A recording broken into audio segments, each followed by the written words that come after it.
ANIF, la Asociación de Instituciones Financieras, dice que si se recauda el 1.2% con el impuesto de patrimonio anunciado, todavía no decretado. Estamos, Víctor, a la espera de que el gobierno emita los decretos desarrollando la emergencia tributaria para 8 departamentos, la emergencia económica para 8 departamentos.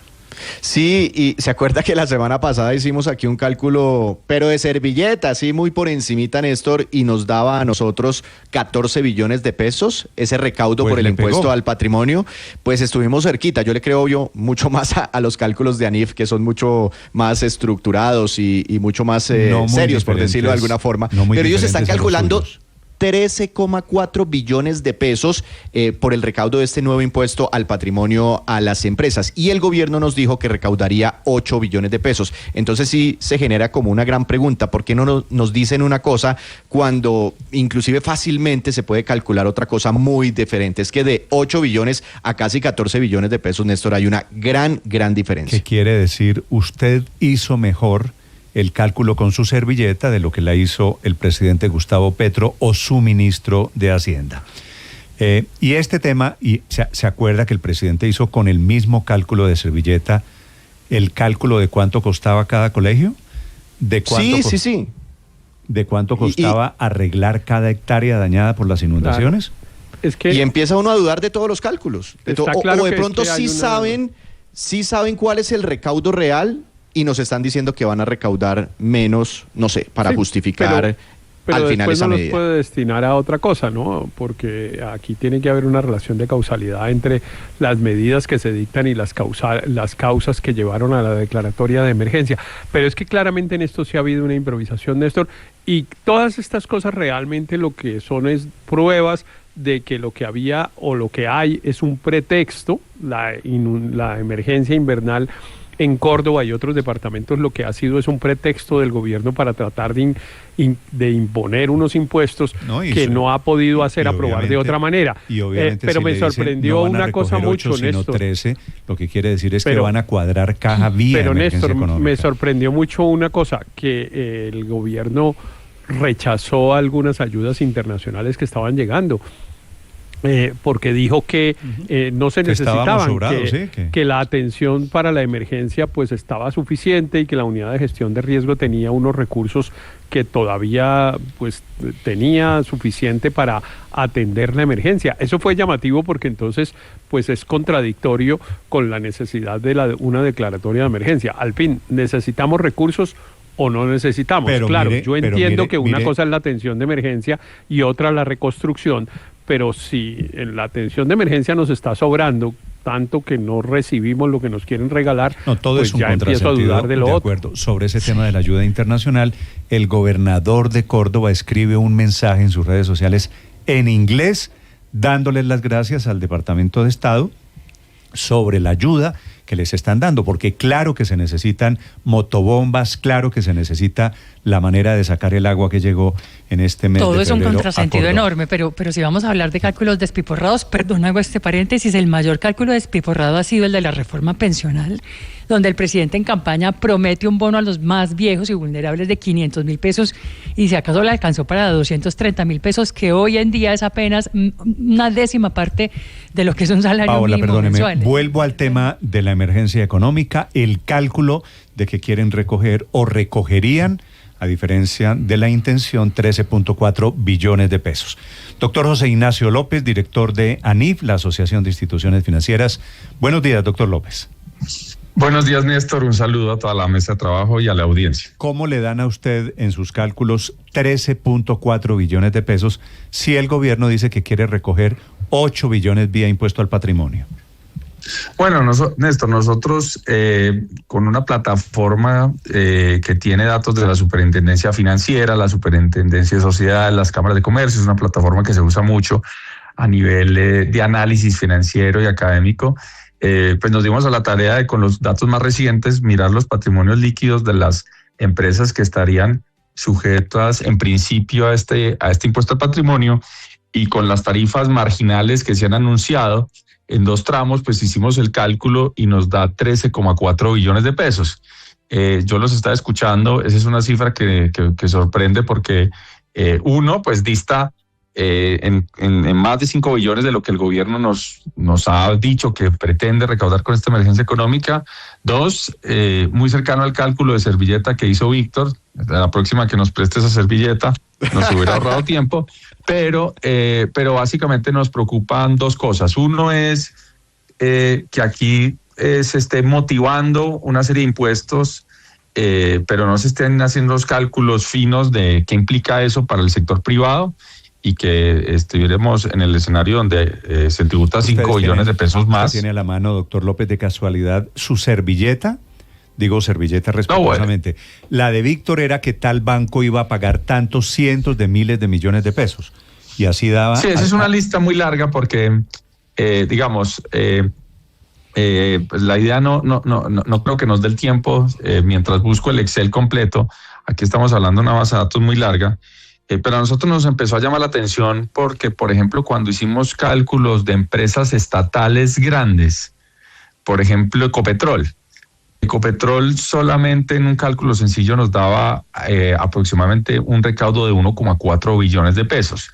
Y si uno sumaba otras empresas de naturaleza estatal mixta, como EPM, ISA, el Grupo Energía Bogotá, solo en 4 empresas, Néstor, nos daba algo cercano a 2,7 billones. Y pues obviamente hay muchas empresas importantes y grandes en el país con patrimonios grandes. Entonces, más allá de entrar en una lista detallada, yo creo que lo que nos preocupa es 2 cosas. Uno, que los parámetros de los que se está hablando, pues claramente podrían llevar a un recaudo que va a ser mucho más costoso para el sector privado. Ese es el primer punto. Pero 2, yo creo que el mensaje, Néstor, más allá del 13 o el 8, es que realmente este es un impuesto muy inconveniente para el país.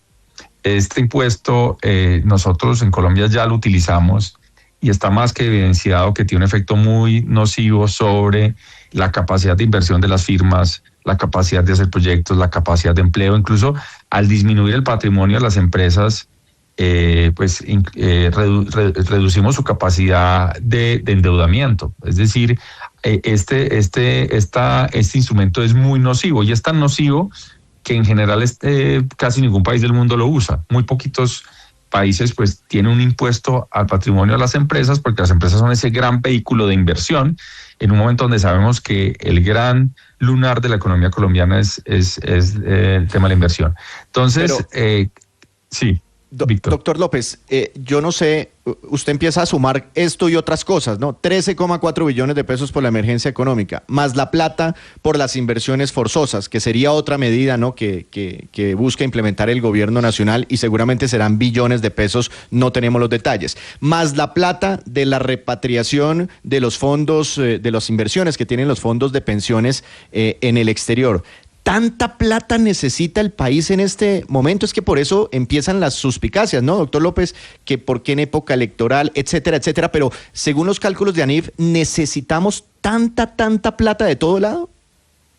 El problema, Víctor, es que uno no queda claro cuáles son las necesidades urgentes de la emergencia.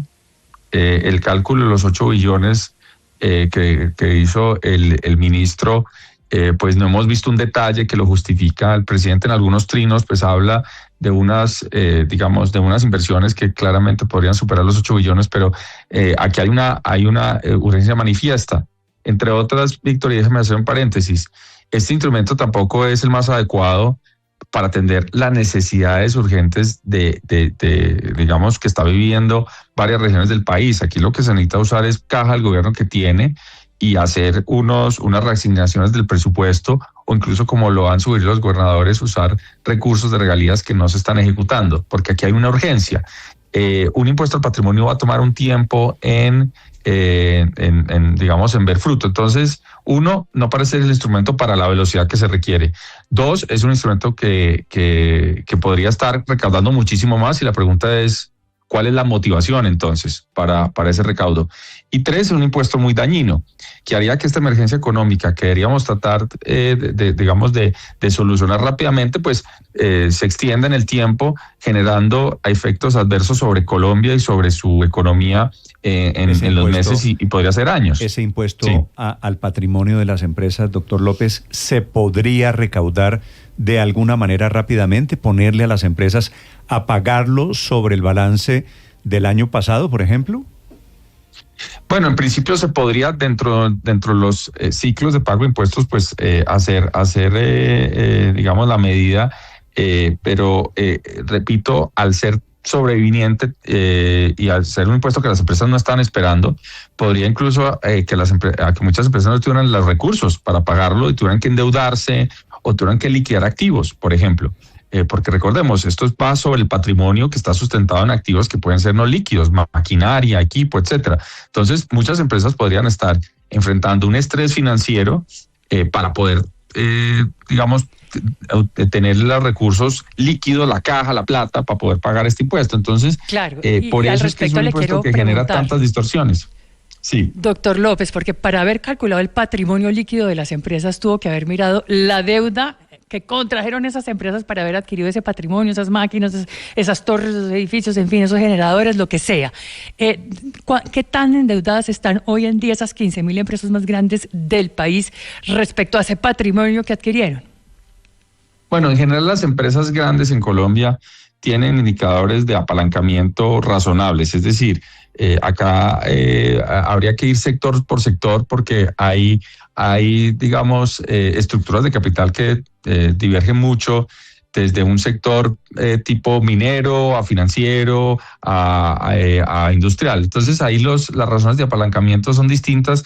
En general en Colombia las empresas han tenido unos choques duros de costos financieros en los últimos años y lo que hemos visto es que pues el apalancamiento ha subido mecánicamente por mayores costos financieros, pero también las empresas están tratando de tener una exposición menor a las deudas financieras, es decir, cuidar mucho esas métricas. Uno de los problemas que se identificó en el momento que Colombia impuso este impuesto hace ya unos 14, 15 años, es que precisamente las empresas tienen que endeudarse más, tienen un golpe a su patrimonio y esas razones de apalancamiento se suben mucho más y los mercados financieros les tienen que cobrar más porque se ven más riesgosas.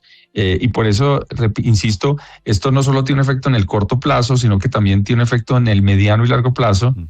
Y hace que las empresas no puedan invertir al ritmo que lo hubieran hecho. La cifra, por supuesto, es escandalosa de un impuesto en desarrollo de un estado excepcional que el gobierno pretendía recoger 8 billones, dice ANIF, la cifra de recaudo estaría por encima de 13.4 billones de pesos. Doctor López, gracias, feliz día. Muchas gracias, Néstor, y un saludo a todos en la mesa.